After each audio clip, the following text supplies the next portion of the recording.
Assalamualaikum warahmatullahi wabarakatuh. A'udzubillahi minasyaitonir rajim. Bismillahirrahmanirrahim. Alhamdulillahi rabbil alamin. Wassalatu wassalamu ala asyrafil anbiya'i wal mursalin sayyidina maulana wa nabiyyina wa habibina wa syafi'ina wa qudwatina wa uswatina Muhammadin sallallahu alaihi wasallam wa ala alihi wa ashabihi ajma'in. Allahumma faqihna fid din waftah alaina futuhal arifin waj'al a'malana khalisatan liwajhikal karim ya arhamar rahimin. Allahumma iftah alaina hikmatak wa anshur alaina min khazain rahmatika ya arhamar rahimin. Rabbi shrah li sadri wa yassir li amri wahlul 'uqdatam min lisani yafqahu qawli walhamdulillahi rabbil alamin. Amin. Qala al-musannif rahimahullahu ta'ala wa nafa'ana wa iyyakum bi'ulumihi fid dharain amin. Alhamdulillah, pertama dan selamanya marilah sama-sama kita panjatkan, kita rafa'kan setinggi-tinggi kesyukuran kita ke hadrat Allah Subhanahu wa ta'ala, kerana pada malam ini, pada saat ini, pada masa dan ketika ini Allah Ta'ala masih lagi memberikan kesempatan kepada kita. Allah Ta'ala masih lagi memberikan nikmat-nikmat daripada Allah Ta'ala yang Allah Ta'ala beri kepada sekalian hamba-hambanya, juga diberikan kepada kita antaranya dua nikmat yang terbesar daripada nikmat iman dan juga nikmat Islam. Kemudian nikmat sihat tubuh badan, alhamdulillah, boleh buat amal ibadat kepada Allah Ta'ala dengan sempurna. Kemudian juga daripada nikmat kesempatan masa, Allah Ta'ala bagi peluang kepada kita untuk kita berada dalam rumah Allah Ta'ala pada malam ini, berada dalam majlis ilmu yang dikatakan oleh para ulama sebagai Rawdatun min Riyadil Jannah, satu taman daripada taman-taman syurga. Mudah-mudahan kehadiran kita pada malam ini Allah Ta'ala catatkan sebagai salah satu daripada catatan amalan kebajikan yang akan kita bawa untuk kita menghadap kepada Allah Subhanahu wa Ta'ala pada hari akhirat nanti, insya-Allah. Tuan-tuan, puan-puan yang dirahmati oleh Allah Subhanahu wa Ta'ala, insya-Allah pada malam ini kita sambung kuliah kita daripada kitab Penawar Bagi Hati pada bab yang kedua. Di dalam kitab tu muka surat 21, insya-Allah. Bab yang kedua ataupun pada bahagian yang kedua, Al-Faslus Sani, fasal yang kedua pada menyatakan telinga. Lepas pada bab yang pertama telah membicarakan kepada kita tentang salah satu daripada nikmat yang besar juga, iaitulah pada nikmat mata. Kita sudah sebut, kita sudah bincang pada kuliah yang lepas. Maka pada malam ini masuk kepada anggota yang kedua, iaitulah telinga. Telinga maksud di sini kata ulama rahimahullahu ta'ala, termasuk juga pengarang kitab ini Syekh Abdul Qadir Al-Mandili rahimahullahu ta'ala, telinga yang dikatakan oleh kitab ini iaitulah pendengaran. Bukan sekadar Zuhair cuping telinga tu tak. Ada setengah orang cuping tu ada, telinga tu ada, tapi tidak ada nikmat pendengaran. Ada juga. Maka naknya di sini tuan-tuan yang dirahmati oleh Allah, maka kitab ini akan membicarakan nikmat yang kedua dengan anggota iaitulah telinga, yang antara yang disebut oleh pengarang kita iaitulah tentang pendengaran kita. Baik. Ketahuilah, i'lam, ketahuilah, maknanya ketahuilah oleh kamu al-muridul ilmi, orang yang belajar ilmu. Siapa dia? Daripada kalangan mukallaf, iaitulah kita semua itulah, bahawa telinga itu, maknanya telinga itu, maknanya nikmat pendengaran itu Allah Ta'ala jadikan telinga itu bagimu, maknanya kepada kita. Atas sebab apa? Kerana beberapa faedah duniawi dan ukhrawi. Makna bila sebut faedah, itulah yang dikatakan sebagai manfaat. Maknanya kena cara bertepatan dengan syariat, maka dikira sebagai ukhrawi. Hak boleh pahala, hak boleh balas esok-esok. Adapun duniawi, sekadar kita dengar atas dunia semata-mata. Dengar untuk faedah dunia semata-mata. Adapun telinga tu buat dua, ada faedah dia pada bangsa dunia, ada faedah dia pada bangsa akhirat. Sebab itulah tuan-tuan yang dirahmati oleh Allah Ta'ala, bila sebut diberikan nikmat oleh Allah Ta'ala, maka nikmat inilah kata ulama rahimahullahu ta'ala, Allah Ta'ala cerita dalam Quran. Allah Ta'ala sebut pada surah Al-Mu'minun ayat yang ke-78, kata Allah Ta'ala, firman Allah Ta'ala, wa huwa alladhi ansha'a lakumus sam'a wal absara wal af'idah qalilan ma tashkurun wa huwa alladhi dhara'akum fil ardi wa ilaihi tuhsyarun, kata Allah. Satu peringatan kepada kita. Allah Ta'ala katakan, dan dialah jua, maknanya Allah Ta'ala itulah yang mengadakan bagi kamu pendengaran dan penglihatan serta hati. Allah Ta'ala beri telinga kepada kita, Allah Ta'ala bagi nikmat mata untuk kita melihat kepada kita, juga nikmat hati untuk kita menentukan kebaikan dan keburukan pada segala perbuatan kita. Akan tetapi qalilan ma tashkurun, kata Allah, sedikitlah daripada kamu yang bersyukur. Hak ni Allah Ta'ala tegur kita. Tuhan beri kepada kita nikmat mata, nikmat telinga, semua ada, tapi sikit yang bersyukur. Apa maksud sikit bersyukur? Sebabnya dikatakan sebagai tidak syukur, kata ulama rahimahullahu ta'ala, yang dikatakan orang yang bersyukur atas nikmat itu bila mana dia guna nikmat Allah Ta'ala beri kepada dia atas jalan kebaikan, atas jalan untuk dapat redha Allah Ta'ala, itu dia bersyukur. Maka kita nak tahu kita bersyukur pada atas nikmat Allah Ta'ala beri, tengok kerja buat kita sehari-hari. Kalau kita guna nikmat Allah Ta'ala beri kita dengan baik, Tuhan beri mata, boleh tengok tempat-tempat baik, tempat-tempat comel, boleh tengok Al-Quran, Tuhan bagi telinga untuk kita dengar ayat-ayat Al-Quran, boleh dengar nasihat, boleh dengar benda-benda baik, maka jika kita bersyukur. Kalau kita guna atas jalan sebaliknya, ni Tuhan beri mata tapi kita buat tengok benda-benda yang tak baik, tempat lain lah, tempat ni bagus, tengok benda baik lah kau. Dia Tuhan beri telinga untuk kita dengar benda-benda baik, tapi kita salah guna, maka dikira kita sebagai orang-orang yang tidak syukur atas nikmat Allah Ta'ala beri. Dan Allah Ta'ala sambung lagi, wa huwal ladzi dhara'akum fil ardi wa ilaihi tuhsyarun, kata Allah, dan dialah mana Allah Ta'ala yang menciptakan serta mengembangkan kamu di bumi, dan kepadanya lah jua kamu akan dihimpunkan. Ini satu janji Allah kepada kita. Macam mana cara kita guna nikmat, segala-galanya Allah Ta'ala akan kira pada hari akhirat nanti. Sebab itu Allah Ta'ala kata kamu dulu akan dihimpunkan, maknanya kamu akan ditempatkan di satu tempat, iaitu di padang mahsyar, satu keadaan di mana keadaan itu sangat-sangat huru-hara, hari kiamat. Maka pada ketika itulah segala nikmat Allah Ta'ala beri itu yang kira belaka. Ni bukan kata atas dunia ya. Jangan duk sedap kita. Atas dunia bukan main kita duk guna nikmat Allah Ta'ala beri, macam-macam cara guna. Tapi esok Tuhan tanya berlaku, gapo matamu buat atas dunia masa hidup? Gapo telingamu dengar? Gapo kakimu pergi mana? Semua akan ditanya. Wa hum yus'alun, kata Allah Ta'ala. Semua mereka-mereka itu, iaitulah anggota kamu tu, akan ditanya. Maka sebab itulah ulama sebut kepada kita, jaga segala nikmat Allah Ta'ala, termasuk juga nikmat telinga kita sebut pada malam ini, insya-Allah. Ni baik. Maknanya atas jalan, atas sebab kita ni di telinga pendengaran kita ini atas dua keadaan, dua sebab untuk dunia dan juga akhirat. Maka antara faedah duniawi, pengarang kita sambung lagi, maka antara faedah duniawi, maknanya kebaikan atas dunia, kita guna apa telinga, bersedak-sedak dengan yang didengar. Macam-macam benda dengar, pohon sedak dengar.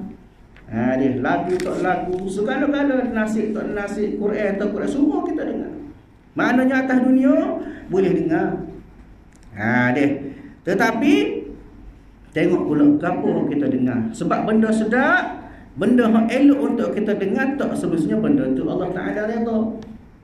Sebab tu kena pilih-pilih. Ni tak kau sedap pejam mata rampak dengar lagu dung dung dung dung. Ni dalam kereta. Kampung lain lah, tempat kita bagus, tak ada bunyi derah. Maknanya yang semangat bila sedap sampai pejam mata rapat. Dia rasa dia kita manusia, benda yang boleh bawa kepada kesedapan, kenikmatan, ia jadi jejak angin lalu. Kena molek dengan dia pahangguk-hangguk, lengguk-lengguk. Sebab apa? Sebab sedap. Atau atas dunia baru. Dalam surga esok, maka kenikmatan itu berganda-ganda. Tamu-tamu benda halal, sedap. Bahkan ulama sebut kita makan dalam syurga esok suapan yang kedua 70 kali ganda sedap pada suapan yang pertama. Dia sedap pas sedap itu dalam syurga. Atas dunia macam mata rapat dah bila dengar hak sedap. Ada ayatnya atas sebab apa? Sebab nikmat telinga hak Tuhan beri tu lah.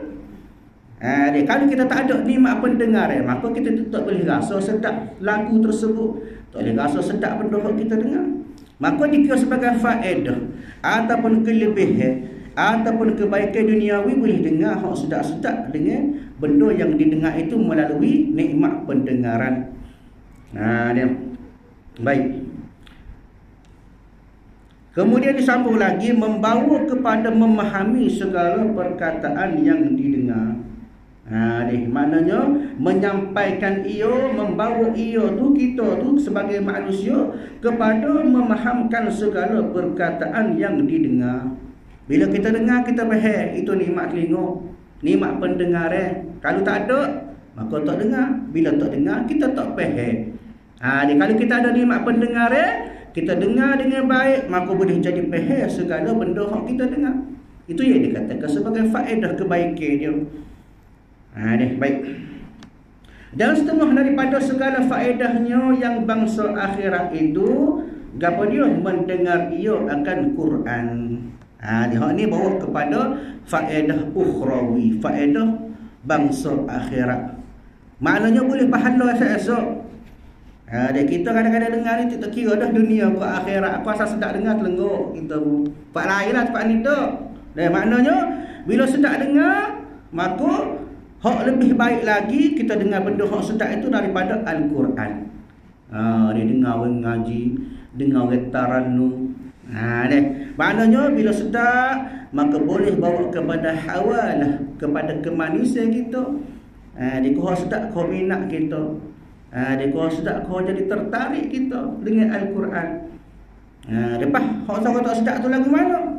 Tak tertarik kau? Tertarik juga, cuma kadang-kadang kurang rasa lazat dia tu. Ni tamu-tamu kita kadang-kadang bila kita buka Quran tu, buka kata apa, dalam YouTube tu macam-macam baca tu imam Mekah. Dia sedap. Ayatnya bila sedap, maka boleh bawa kepada lazat kita, menambah kita kepada ingat kepada ukhrawi. Itu maknanya bawa kepada faedah akhirat. Dan hadis Nabi SAW,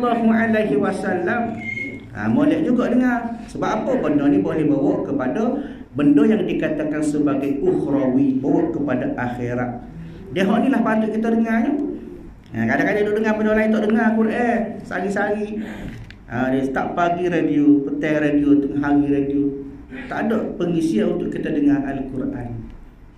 Sebaiknya kita dengar, buka Quran banyak-banyak. Dia dengar, ada masa dengan Quran. Dan hadis Nabi dengar. Maksud hadis Nabi ni banyak benda yang diajarkan oleh ulama-ulama kepada kita. Dalam YouTube pun ada, kadang-kadang boleh dengar, tapi tengok boleh lah. Aku ada campur-campur. Sebab tu kita belajar, kalau boleh dengan berguru, boleh tanya selalu apa masalah. Kalau dengar YouTube ni kadang-kadang setengah benda tu nak tanya dia tu boleh. Duk dengar dia salah betul-betul belakang, terima belakang. Nak sebaiknya dengar tu tak ada masalah. Ada persoalan boleh tanya orang lebih alim, lebih tahulah. Baik. Maknanya mendengar segala ilmu yang memberi manfaat pun juga merupakan sebagai salah satu daripada faedah ukhrawi. Ada faedah yang boleh bawa kepada bangsa akhirat. Segala ilmu yang memberi manfaat, maknanya segala ilmu yang boleh membawa kepada kebaikan kita dunia dan akhirat. Tambah-tambah benda yang wajib pada kita, wajib dengar, wajib kita belajar, maka jadi wajib juga kita dengar benda tersebut, ilmu tersebut. Daripada ilmu-ilmu fardu ain, wajib ngaji, maka wajib dengar belaka tu. Sebab apa? Inilah yang dikatakan sebagai membawa manfaat kepada akhirat. Baik. Dan kerana banyak ini, segala faedah adalah pendengaran itu lebih afdal daripada penglihatan. Dia oleh sebab apa? Sebab pendengaran itu lebih besar faedah dia. Kerana kebanyakan faedah penglihatan itu bersifat dunia. Maknanya kebanyakan faedah penglihatan itu atas sebab kita tengok itu pada bangsa dunia, dan kebanyakan faedah pendengaran itu pada bangsa akhirat. Ni ulama sebut pada kita. Kita nak kaji kau tak dedah. Di mana kita sekarang ni kita dengar ulama kata telinga lebih baik daripada penglihatan. Sebab apa? Kesan lebih besar. Kadang-kadang kita tengok tu tak masuk dalam hati kita. Dia mari mikir apa dulu. Adapun bila kita dengar, kadang-kadang bila kita dengar, fungsi penglihatan tu tak ada. Sebab kita dengar tu memberi khusyuk kepada kita, memberi satu keadaan. Bila kita dengar, kadang-kadang mata kita tak tengok dah. Tambah-tambah apa dia? Macam cerita-cerita fitnah kepada kita. Bila orang cerita kepada kita, kita dengar. Tengok tu nombor 2 dah, dengar dulu. Masuk direct daripada hati kita, memberi kesan kepada kita lebih besar daripada penglihatan kita. Baik. Dan kerana itu mendapat engkau, maknanya mengetahui oleh engkau akan yang buta lebih sempurna daripada yang tuli. Ni pun kita tak tahu, tapi ulama sebut lagu tu lah. Orang buta maknanya lebih sempurna daripada yang tuli. Maknanya lagu mana? Maknanya kesempurnaan dari segi kehidupan dia tu lebih sempurna, tambah-tambah pada ilmu dia. Dan bermula mensyukurkan pendengaran itu, maknanya ulama nak sebut kepada kita, pengarang kita ini Syekh Abdul Qadir Ahmadi nak ayat kepada kita bahawasanya kita nak syukur atas nikmat pendengaran itu. Lagu mana cara? Memelihara daripada mendengar yang dilarang. Itulah cara kita nak syukur. Kita nak syukur atas nikmat, terutama nikmat telinga.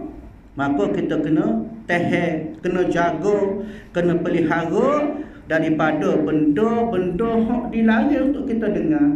Tu cara kita jaga. Bagaimana pula kita jaga mata, mana tak tengok benda hak Allah Taala larang. Sama juga atas anggota-anggota yang lain. Maknanya kita kena jaga daripada buat benda hak dilarang. Maknanya dilarang itu maknanya dicegah atas hukum syarak. Barulah dikira sebagai orang yang syukur atas nikmat tersebut. Sebab itu kena ingat, kena jaga pendengaran kita. Baik. Lagu mana? Iaitulah mengumpat. Ini satu benda yang sangat-sangat dilarang oleh Allah Ta'ala dan juga para ulama kepada kita, mengumpat. Bila sebut mengumpat ni kata ulama besar lah. Maknanya dari segi dosa dia tu besar. Tambah-tambah yang boleh bawa kepada fitnah. Mengumpat, kata ulama rahimahullahu ta'ala, kita sebut benda tu, kemudian kalau dia dengar dia marah, tu dikatakan sebagai mengumpat. Tak kira lah dia dengar, dia nak dia duduk depan kita ke, dia duduk jauh daripada kita ke, bila dia dengar ataupun dia tahu dia marah, itu mengumpat. Kita tak apa depan dia dengar tu. Kita tak tahu dia marah ke tak. Kalau dia marah maka dia mengumpat. Baik. Dan mengadu-ngadu ni jenis orang bawa mulut. Tu cerita hal tu, cerita hal ni. Di kapal lain lah, kapal ni pandai belakang jaga mulut. Alhamdulillah. Maka kita tu kita dengar. Dia supaya juga mengumpat tadi. Mengumpat, dia tidak akan berlaku jika tak ada orang yang dengar. Tak ada orang yang mengumpat suara tak ada. Coceh suara dia. Ada orang dengar pun, maka tak kira mengumpat. Dia. Dan mengadu-ngadu supaya juga apa yang sebab mulut tadi. Kita duk mengadu, duk cerita orang tu, orang ni gini, orang ni begitu, orang tu begitu. Macam-macam cerita tapi tak ada orang dengar. Maka tidak dikira sebagai mengadu-ngadu. Dan segala perkataan yang tiada baik, maknanya daripada segala perbuatan yang tak molek, seperti bid'ah dan berbantah-bantahan. Bila sebut bab bid'ah, maka panjanglah cerita dia tu. Setengah ulama sebut tak ada bid'ah. Ada setengah sebut ada bid'ah ni ada dua. Bid'ah hasanah, ada bid'ah dalalah. Maka dia kita pada mazhab Asy'ariyah Maturidiyah. Dan juga yang membawa kepada aliran Abu Hasan Asy'ari, Abu Mansur Al-Maturidi. Maka mereka ini menceritakan bahawasanya bid'ah itu ada dua. Ini kita kena faham. Lah ni banyak isu-isu yang menceritakan tentang bid'ah. Orang ni kata bid'ah, orang ni kata tak bid'ah. Bid'ah ada dua kata ulama kita sebagai mazhab Syafi'i dan juga membawa aliran Asy'ariyah Maturidiyah. Maka semuanya bid'ah itu ada dua. Ada bid'ah hasanah, ada bid'ah dalalah. Dia kata kan, dia kata tu tak boleh tu Nabi tak buat maka bid'ah. Maka kita kena faham di sini. Satu benda yang kita faham, kita perlu memahami bahawasanya walaupun Nabi tak buat, tetapi benda tu kita buat. Tapi benda tu tak bertangguh dengan syarak. Ulama tak larang ataupun tak ada hukum nas qat'i, nas yang jelas. Nabi tak buat tapi kita buat. Tapi benda tu salah, tak ada dengan hukum. Tak salah, maka ulama sebut itu sebagai bid'ah hasanah. Walaupun kita mengada-adakan ia tapi tak bercangguh dengan syarak, maka tak apa, tak ada masalah. Kenapa ulama sebut kepada kita Nabi dengan umur 64 tahun, 62 tahun, maka Nabi tu dia tunjuk segala gambaran kehidupan sepanjang umur Nabi tak ada. Benda yang Nabi buat tu, kadang-kadang sebab Nabi ni ada setengah benda dia tunjukkan kepada kita, dia gambarkan kepada kita atas perbuatan dia, Nabi sendiri buat. Maka itu sunnah. Daripada percakapan Nabi, daripada perbuatan Nabi, daripada takrir ataupun ikrar Nabi, daripada benda-benda sahabat buat Nabi tak lari. Ada pun kita, zaman kita, maknanya ada benda-benda yang tak ada pada zaman Nabi. Lagu mana Nabi nak tunjuk?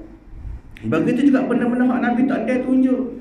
Sebab Nabi umur 62 tahun, kita ni beribu tahun dah sampai hari ni. Umat Nabi, maka Nabi tak ada tunjuk. Segala benda yang Nabi tak buat, kata ulama, selagi tak bercangguh dengan syarak, buatlah. Dia tak perlu kita label kau, dia ni buat benda yang Nabi tak buat, maka bid'ah. Salah lah. Maka di saya, di kita pergi kepada apa yang disebut oleh para ulama yang dikatakan sebagai ahlus sunnah wal jamaah, tak ada masalah. Buat selagi tak bercangguh dengan syarak, maka buat. Cuma jangan duduk lari orang. Nak buatlah. Tak buat tak sah, jangan lari. Dan semua kita kata talqin, ataupun kita kata sebagai baca yasin malam Jumaat. Tak boleh buat tu bid'ah.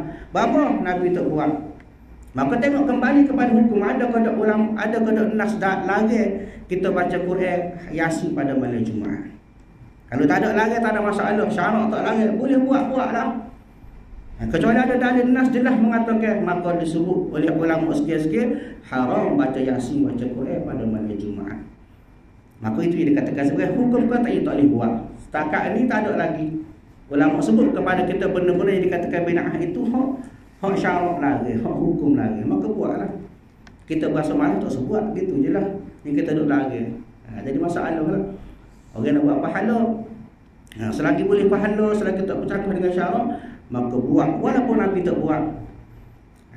Sebab apa? Sebab Nabi sebagai pembawa hukum sahaja, hukum sebenar daripada Allah Ta'ala.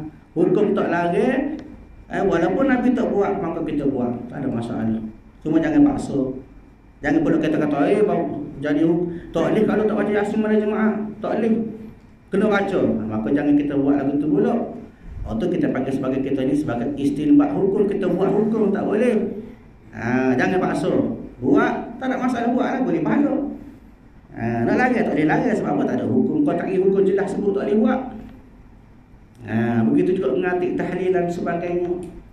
Baca yasin kadang-kadang kita sebagai orang Melayu, orang mazhab Syafi'i, ada sifat sebagai nak mendisiplin kita, nak beri satu gambaran kepada kita.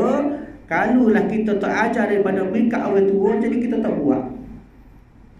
Dia setara tu buat pun kita malas lagi nak buat.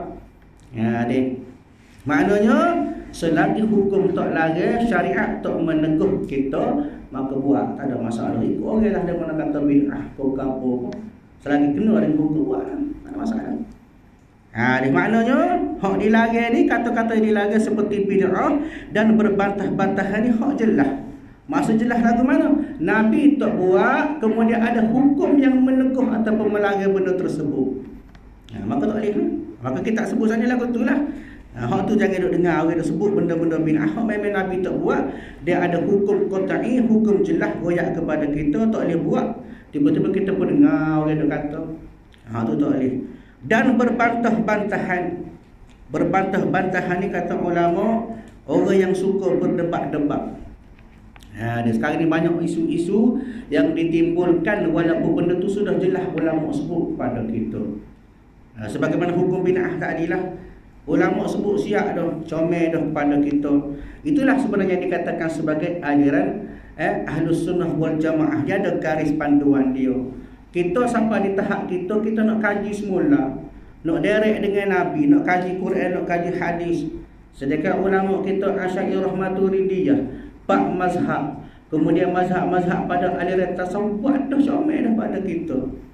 Tinggal kita ni ambil buat ya, ambil amal. Ibarat kata benda siap di bawah saji dah, kita bahagi ambil makan ya. Ini tak sih lagi, tak sih ada macam dia nak kaji sendiri. Setahu mana kita nak kaji sendiri. Sedangkan ulama daripada mujtahid mutlak pun tak berani nak kaji sendiri. Kita pada-pada nak kata ulama ni salah dia ayat gini-gini. Kita kaji, kita belajar Nabi gini. Sampai ada setengah pihak yang merendah-rendahkan para ulama. Dia kata ke Imam Syafi'i, dia kata ke Imam Al-Ghazali. Sedangkan siapa kita? Itu masalah. Maknanya jangan ada bangga-bangga ataupun sifat kita yang nak membid'ahkan dan berbantah-bantahan. Mana benda ni juga dilarang. Kita tengok sini aja sipil kita mudah ya. Tengok orang tua kita buat kena, tengok bercanggah kena dengan syarak, maka buat. Selagi tak ada larangan, tak ada hukum qat'i jelas sebut tak boleh buat, orang tua kita pun tak buat, maka tak payah buatlah. Ada orang tua ni kadang-kadang orang peringkat terdahulu, dia tahu dah, dia mengaji tu. Kita turut je lah. Baik. Sambung lagi. Dan segala perkataan yang tiada baik seperti bid'ah dan berbantah-bantahan, dan seperti mendengar suara perempuan. Ni pun tak dia dengar. Suara perempuan dan muda dan belia, jika ditakuti daripadanya akan fitnah.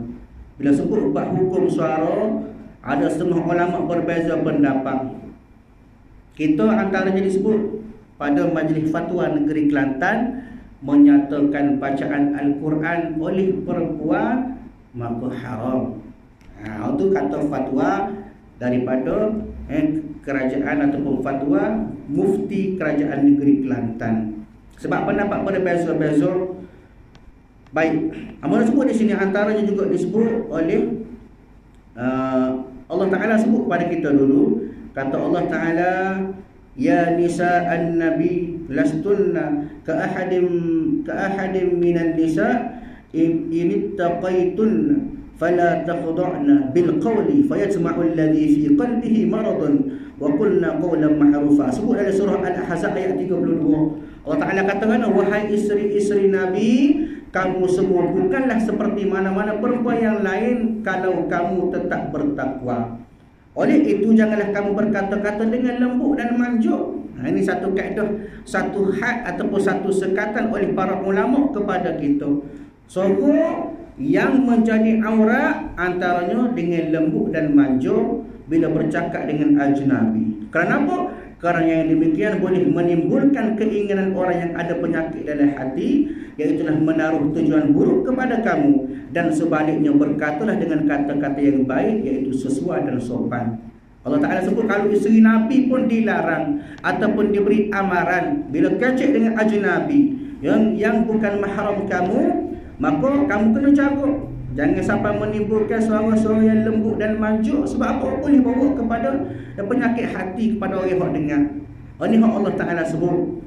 Manakala disebut pula dalam kitab Ruhul Ma'ani, Imam Al-Alusi berkata, yang tersebut dalam kitab-kitab fiqh Syafi'i. Ini cerita mazhab kita. Lagu mana? Di mana aku sendiri cenderung kepada pendapat ini, maka suara bukan aurat kecuali kalau dikhawatiri timbulnya fitnah. Kajian Kelantan kata tak boleh masuk tanding ngaji taranum. Sebab apa? Pasal suara perempuan ini bila ngaji jadi sedap. Sedap, maksud kata sedap tu bukan setakat sedap didengar, tapi menimbulkan perasaan lain kepada orang lelaki yang mendengar. Sebab itu kalau kita perasan dalam pertandingan musabaqah kebangsaan, tak ada calon muslimah Kelantan. Jadi bukan kepada suara itu jadi aurat. Tapi kita berdasarkan jumhur ataupun pendapat daripada ulama-ulama Syafi'i ataupun Asy-Syafi'iyah mengatakan selagi mana suara itu tak sedap ataupun tak terlalu sedap, boleh mana tak menghadirkan fitnah, maka tak jadi aurat. Sebab itu ada setengah-setengah kita ngaji ataupun belajar daripada guru yang perempuan. Atas sebab kita nak belajar ilmu, maka tak ada masalah selagi tak jadi bawa kepada fitnah. Adapun kalau tanding ngaji Quran tu kadang-kadang sedap dia tu boleh menyebabkan hadirnya fitnah kepada kita. Noyaknya ulama sebut saat ni mendengar suara perempuan, makna kata jika takut berlaku fitnah daripadanya. Maknanya pendek kata tak kira lah. Suara mengaji ko, suara menyanyi ko, suara dikir barat ko, kalau perempuan menghadirkan fitnah kepada kita, maka jadi hukum dia haram.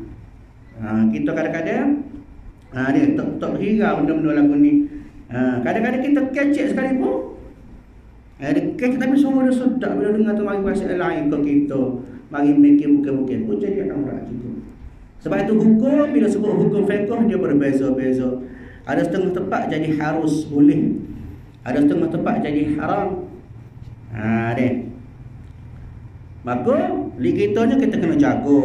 Kalaulah suara tu boleh menyebabkan fitnah kepada kita, maka jadi haram kita dengar suara tersebut.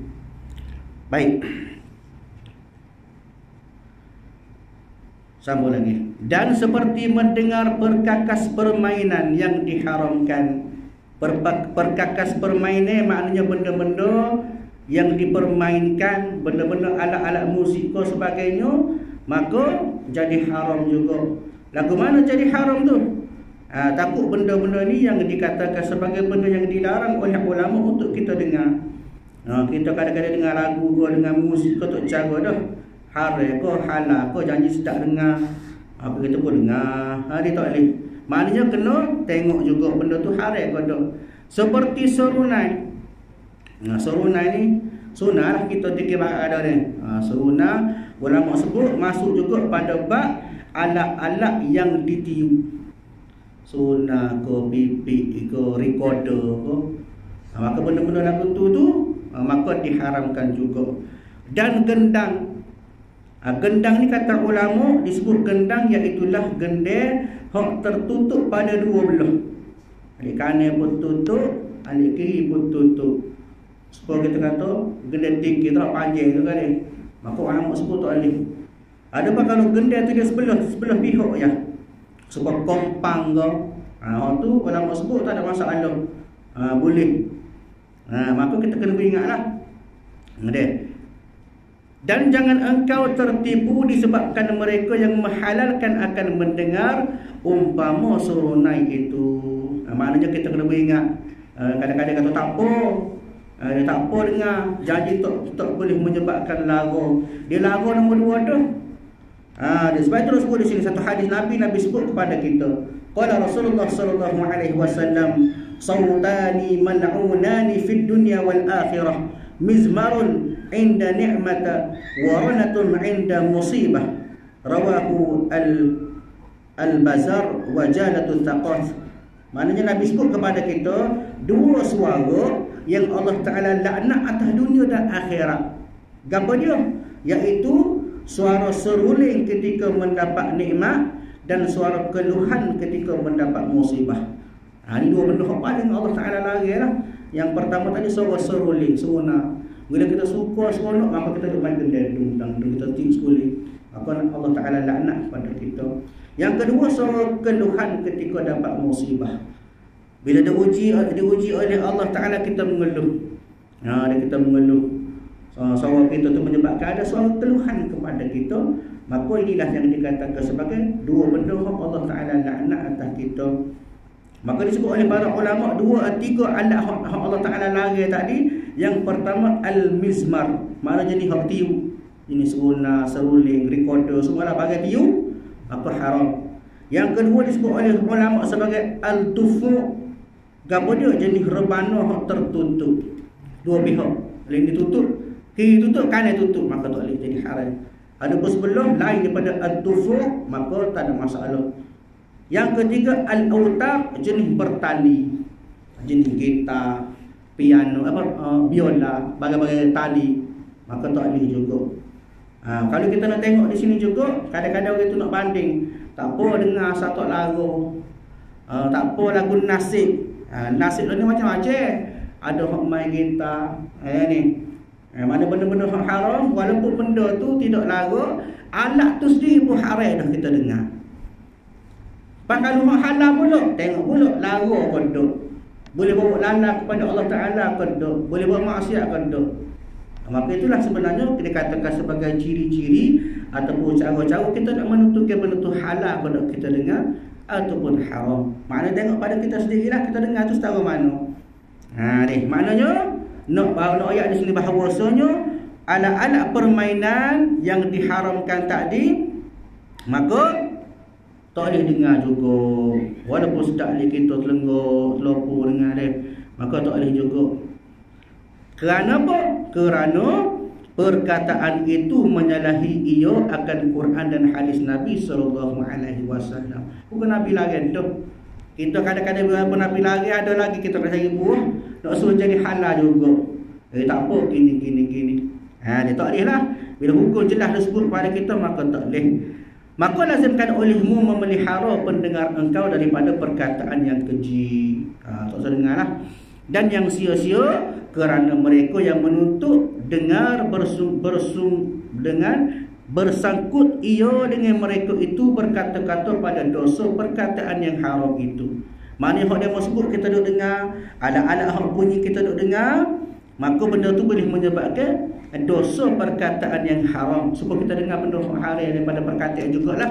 Dan lagi pula bahawasanya mendengar perkataan yang sia-sia. Hak sia-sia pun tak boleh dengar juga kita ni. Tak nanti kau benda tu satu benda yang haram jelas. Benda hak sia-sia pun tak boleh juga kita dengar. Kenapa? Kerana sia-sia ini boleh menyebabkan masa kita jadi rugi masa di sisi Allah Ta'ala. Sepatut masa kita boleh buat amal ibadat kepada Allah, tapi kita duduk cogoh kedai kopi, duduk dengar dia kata. Dia tempat lain lah, tempat kita tak ada kedai kopi, alhamdulillah. Maknanya kadang-kadang berja-reja duduk kedai kopi, duduk dengar benda-benda hak tak ada faedah pada bangsa dunia masa akhirat.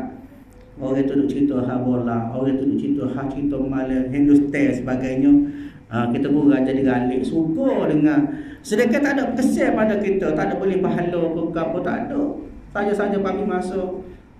Maka benda ni yang dikatakan sebagai perkataan yang sia-sia, maka hukum dia jadi kena jaga juga daripada dengar benda-benda tersebut.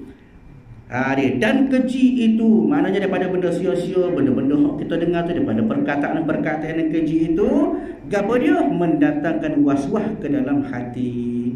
Walaupun hukum tak jelas sebut pada kita, tak apa pasal kita dengar tu tidak benda-benda maksiat, tapi benda sia-sia lama-lama menyebabkan hati kita bagi rasa was-was, tak yakin dengan Allah Ta'ala. Hak pentingnya masa kita terbuang begitu sahaja. Cara kita dengar cerita orang, kita amal tak ada. Habis masa kita di situ sahaja. Ayatnya jaga nikmat pendengar kita, jaga molek supaya kita ni tidak menggunakan nikmat itu atas jalan hak Allah Ta'ala tak suka, ataupun tidak menggunakan nikmat Allah Ta'ala itu secara sia-sia. Jadi tuan-tuan yang dirahmati oleh Allah Ta'ala, mudah-mudahan kita semua daripada kalangan orang-orang yang boleh jaga telinga kita lah, daripada segala benda-benda yang boleh menyebabkan kita semakin hari makin jauh daripada Allah Ta'ala. Yang penting tiap benda yang kita dengar boleh pahala berlaku. Dengar mengaji, dengar orang mengajar, dengar tazkirah. Dengar benda-benda yang boleh bawa kepada kebaikan dunia dan akhirat. Dan maka itulah sebenarnya sebaik-baik kita guna nikmat Allah Ta'ala beri kepada kita. Dan ketahuilah olehmu bahawasanya perkata yang didengar itu seperti makanan. Wallahu a'lam. InsyaAllah kita sambung kuliah kita pada masa akan datang. A'udzubillahi minasyaitonir rajim. Bismillahirrahmanirrahim. Alhamdulillahirabbil alamin. Wassalatu wassalamu ala asyrafil anbiya'i wal mursalin wa ala alihi wa ashabihi ajma'in. Allahumma inna nas'aluka ridhaka wal jannah wa na'udzubika min sakhatika wan nar. Allahumma innaka 'afuwwun karimun tuhibbul 'afwa fa'fu 'anna wa 'an walidina wa 'an jami'il muslimina wal muslimati wal mu'minina wal mu'minati bi rahmatika ya arhamar rahimin. Rabbana atina fid dunya hasanah wa fil akhirati hasanah wa qina 'adzabannar. Wa sallallahu ala sayyidina Muhammad wa ala alihi wa ashabihi ajma'in. Walhamdulillahi rabbil alamin. Assalamualaikum warahmatullahi wabarakatuh.